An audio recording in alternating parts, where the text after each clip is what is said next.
Hello students, good morning everybody. Today I have brought you a new lesson, that is lesson 9, The Bond of Love by Kenneth Anderson. First of all, I would like to give you introduction of this lesson. The story highlights the emotional bond between human beings and animals. The narrator's wife shares affection and love with a wild bear, and they get attached to each other, shows that animals have feelings and reciprocate to love with warmth and affection. Love is mutual. So we should love animals and human beings, and love is divine and it's a wonderful phenomena. And now let us start this lesson. Look at this picture. Why do we love animals so much? Most of us love animals and we keep dogs, cats, and some kind of birds as pets. And some people may keep some unusual animals also as pets. And it's because they are living proof that good still exists in the world. They are symbol and sign of good thing. That means humanity, love, faithfulness. What concepts are we going to learn from this lesson? Are we going to discuss?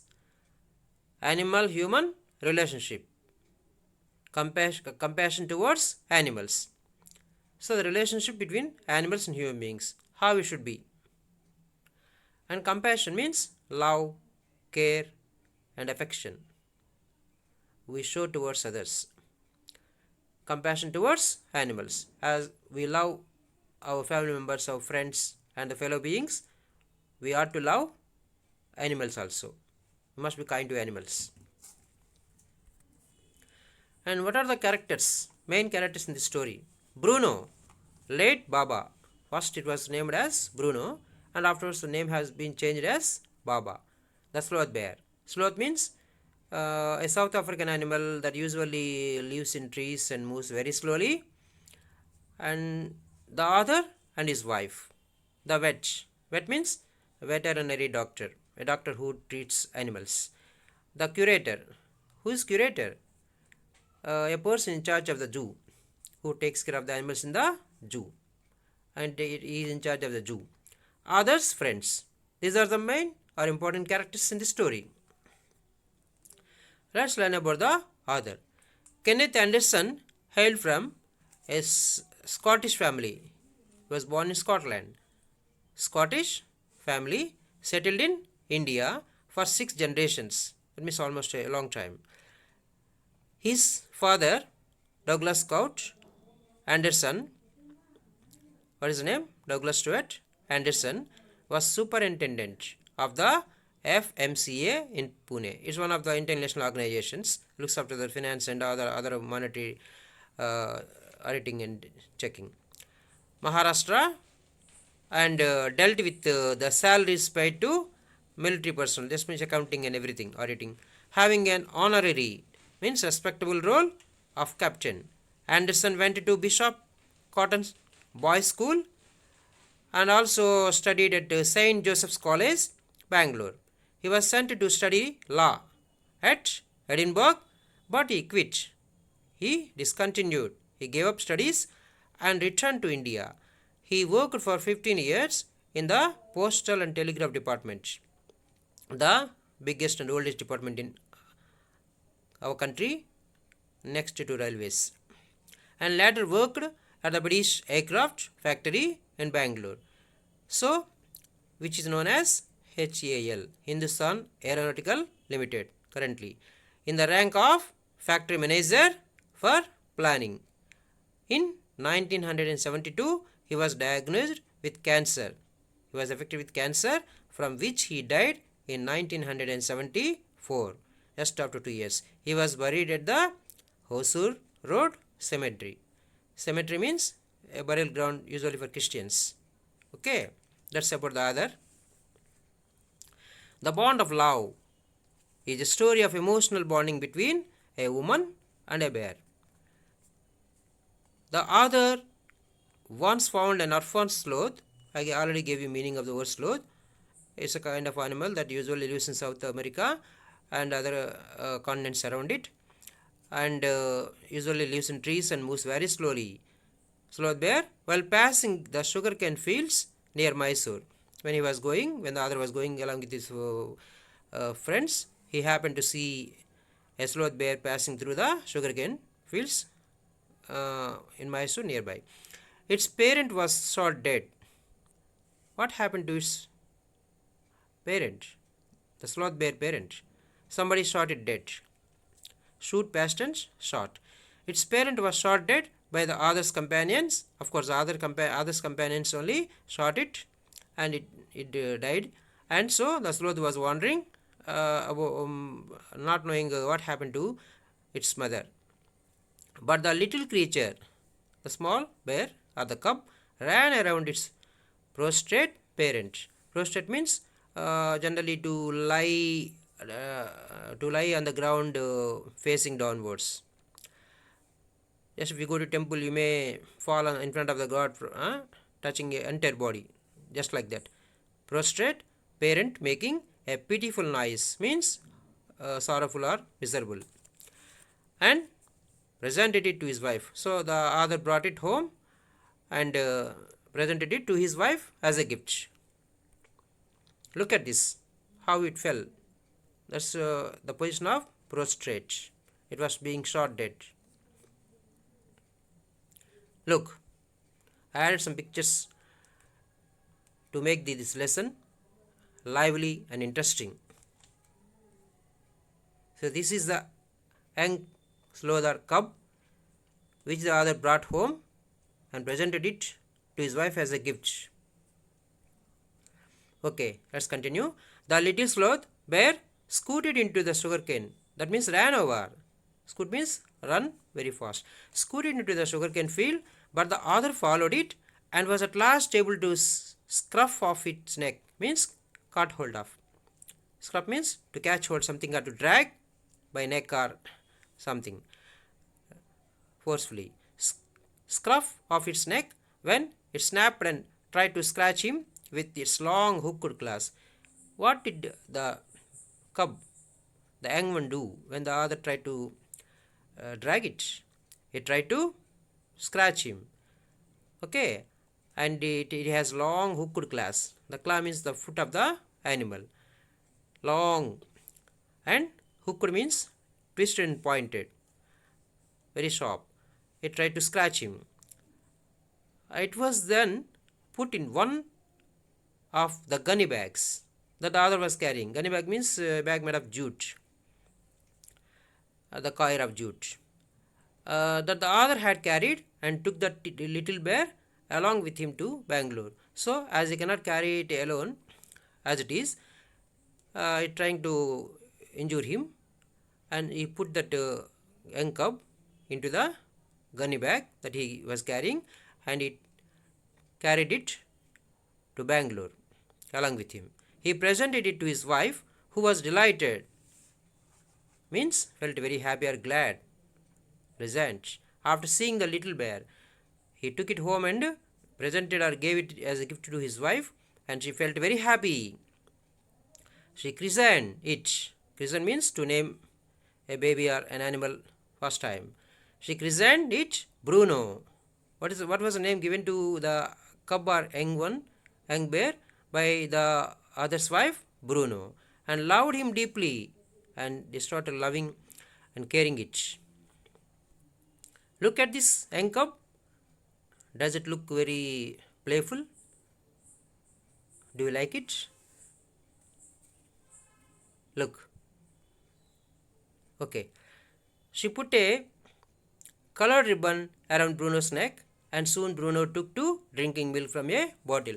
And you also do the same thing. If you bring a small puppy or a kitten home, and you may name it, and you may decorate it, you may tie some kind of leather bands or stripes around it, and you may decorate it to look very attractive. And so the other's wife also tied a color ribbon around Bruno's neck, and soon Bruno took to drinking, started or began drinking milk and milk from a bottle. It was fed by milk. It accepted it. It was a step further afterwards, and within a very few days, he started eating and drinking everything else. Whatever was offered by the other's wife, it accepted. He started eating everything. The bear became very attached to the two Alsatian dogs and the children living in the bungalow. So, that became very close. The bear, Bruno, became very close to the Alsatian dogs, which were also being reared or domesticated in the house by the narrator and his wife, and the children also loved it. So, everybody loved Bruno very much, and he became close to one and all. He was left quite free in his younger days, not chained, allowed to move very freely. It was given freedom and spent his time in playing, running into the kitchen and bedrooms. No objection. It could go anywhere. It could wander anywhere in the house. It wanted to go. It was given independence, freedom. Look how Bruno was fed by the narrator's wife. She is eating ice cream and all the things, cakes, bread, biscuits, everything, cheese. Look, she started growing huge, enormous, day by day, gradually. And see the bonding and the relation between them. They ate together, they lived together, they spent all their time together. Hope you enjoy these pictures. See, tying a ribbon and decorating it, and sharing love, showing compassion. Look, their bond and their feelings have no boundaries.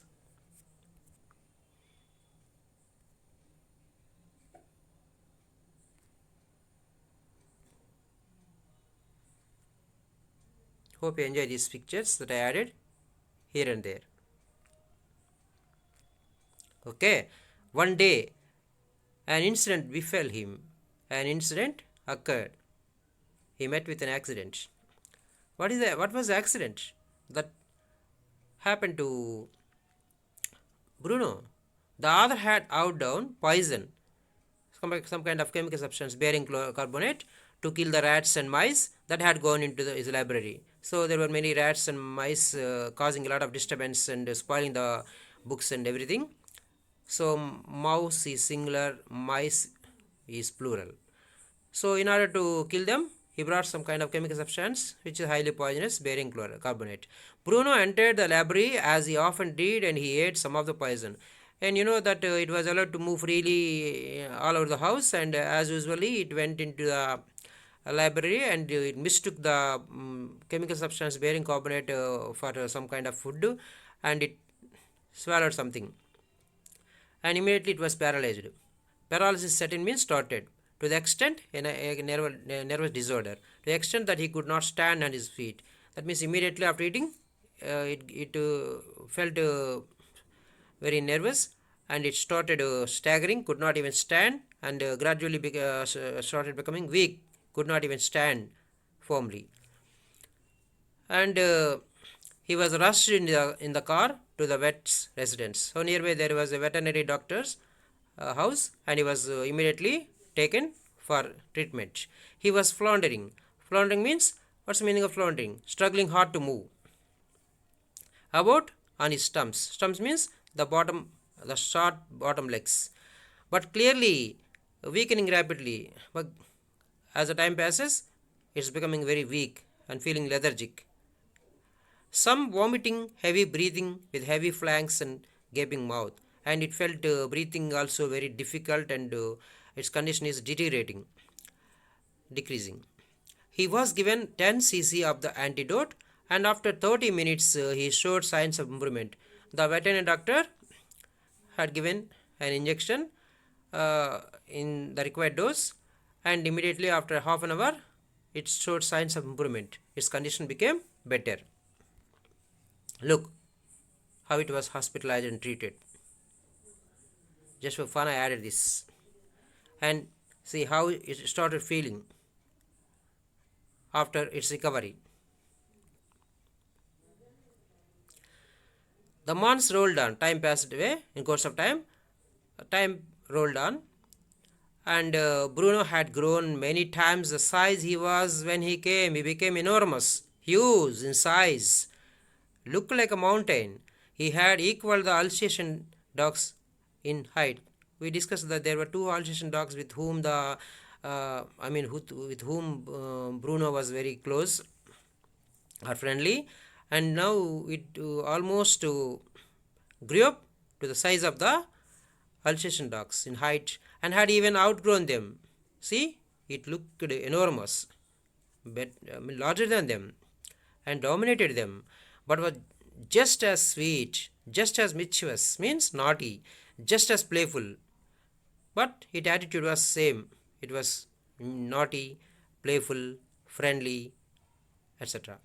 He was fond of the whole family, and above all the other's wife. It liked all the members of the family of the other, and mostly it liked the other's wife. He performed many playful tricks which gave pleasure to her. It delighted the other's wife by performing various tricks and feats. They enjoy each other's company. They always spend their time together, enjoying themselves. She changed his name from Bruno. After Bruno grew up, the other's wife changed his name from Bruno to Baba. So a Hindustani word. Baba means nothing but a Hindustani word signifying or denoting small boy. When the bear grew big or enormous or large in size, he was dangerous for the children. Till then, children had no fear and they used to play together and used to move carefree. But now he became very huge and the children started frightening because it looked ferocious to them. He was dangerous for children in the house and had to be kept chained most of the time, and it was not let free. It was not allowed free as it was left earlier. Now it was chained because there was some kind of danger, harm might be caused by this kind of animal, Baba, to the children because it became huge in size, enormous. Look its size now. Doesn't it look enormous, huge? Look, ferocious, causing a lot of fear.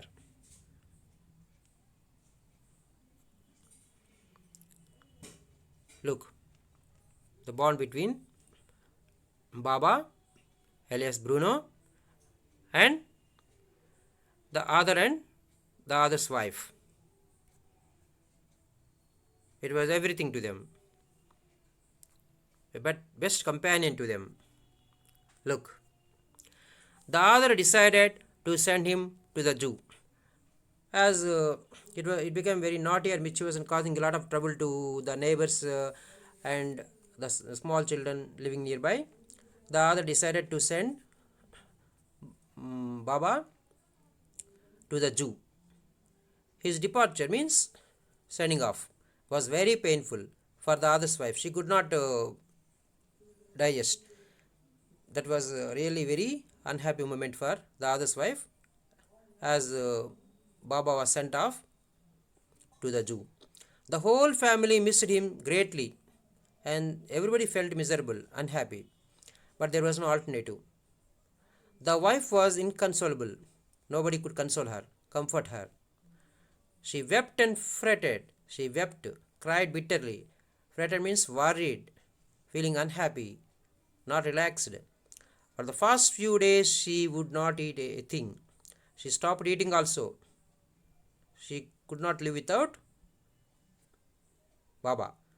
Then she wrote a number of letters to the curator. I told you who is called a curator. the in charge of a zoo. How was Baba?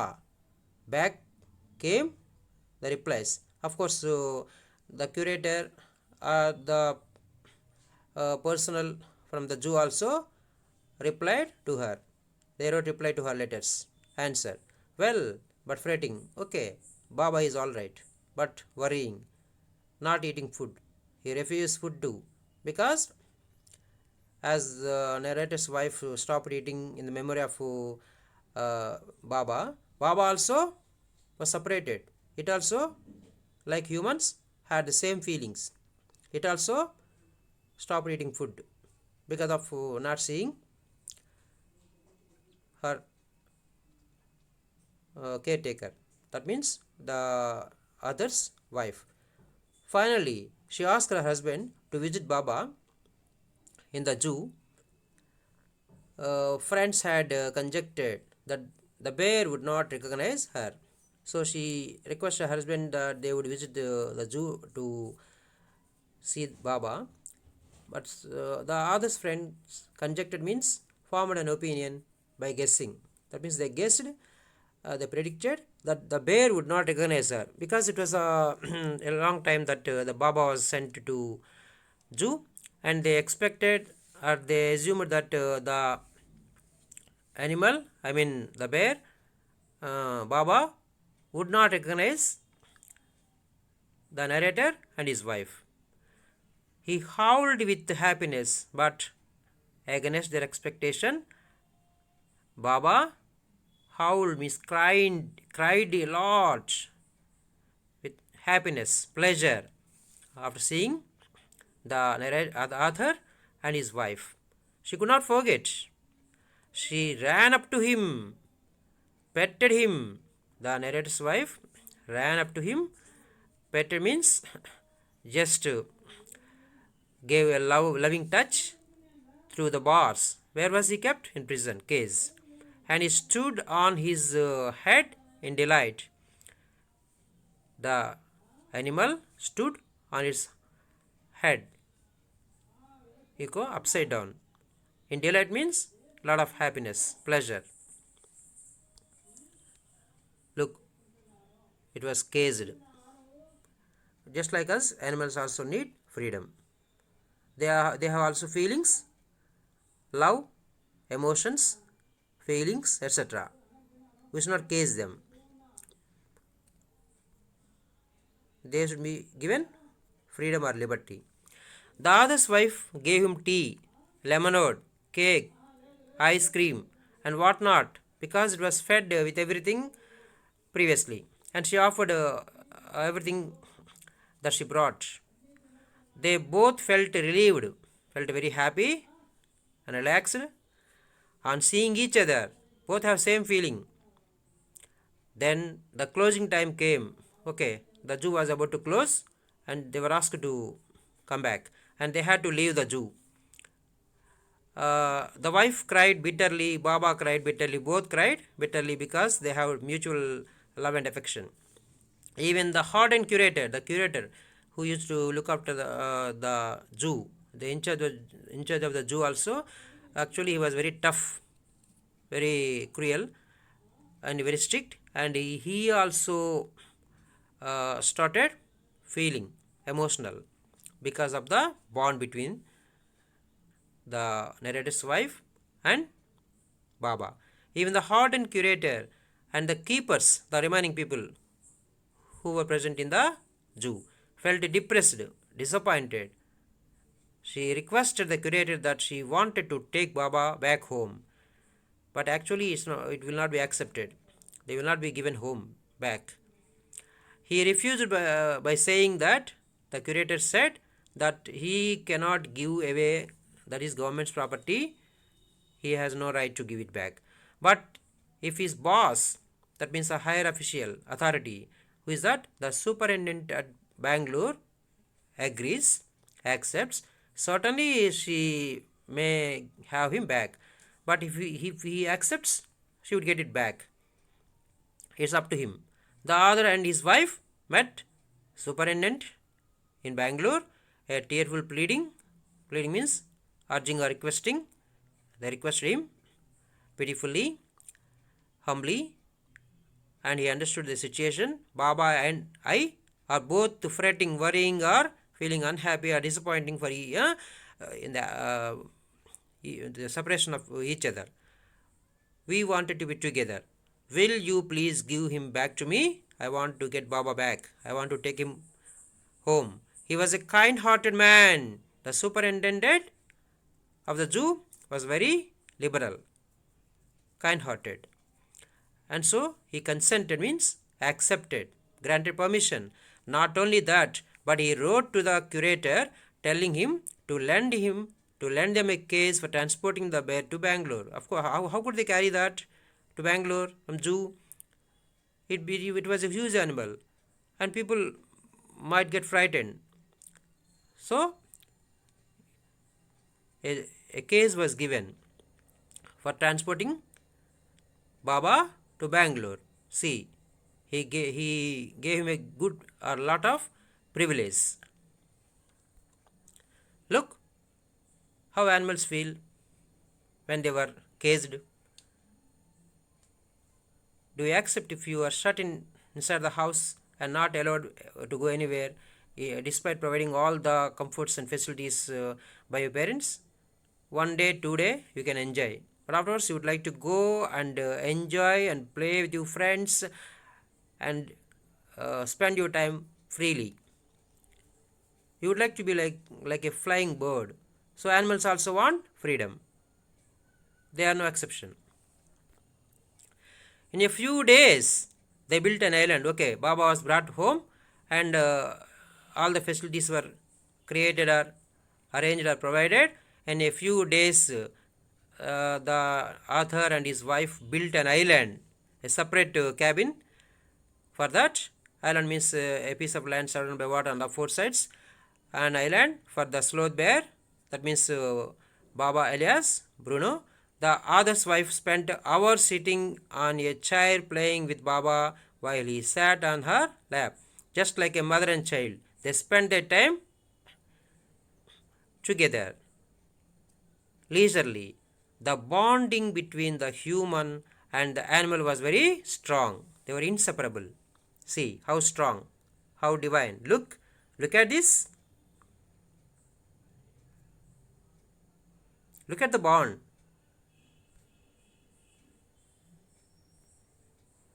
What is the theme of this lesson? The theme of the story, the central idea of the story is that even the wild animals like sloth bears have emotions. Whatever the animal, all animals have life, and they also have feelings, emotions, sentiments like us. Of course, we can express, they cannot express. So they have also emotions, affection, and deep bonds. The story is developed around the concept that love is reciprocal, means mutual. If you love somebody, we receive the same. If you hate somebody, we receive the hatredness. Reciprocal, mutual. Even animals respond sincerely to the affection and care shown to them by human beings. It's not just enough if we bring a pet dog home and offer food. Okay? It also needs love and affection. It also needs care. We must consider it as one of the family members. We must shower or share our love. That is what animals want from us. If you are not able to treat the animals in such a way, like your family members, and show love and compassion, you should not bring them home. Let them wander. Let them live as they like, their own life. They will not die due to lack of food. What all living beings need: love, compassion, care, affection, etc. In fact, the emotional bond that animals form is so strong, rigid, that they do not easily forget those who care for and love them. Just like you offer some food to a dog on the street, it might be barking at you, thinking you are an unknown person or stranger. But Gradually it may become your friend, and it may show you loyalty or faithfulness. It will never forget you. It will become a servant to you. So that is the power of love. Love is eternal. Love is divine. And animals are not are no exception to this kind of phenomena. The pets reared or domesticated with sincere love and affection develop an unbreakable bond which cannot be broken, strong, rigid bond, compact bond with their human caretakers. Goodbye. Thank you. Tell me pretty lies, look me in the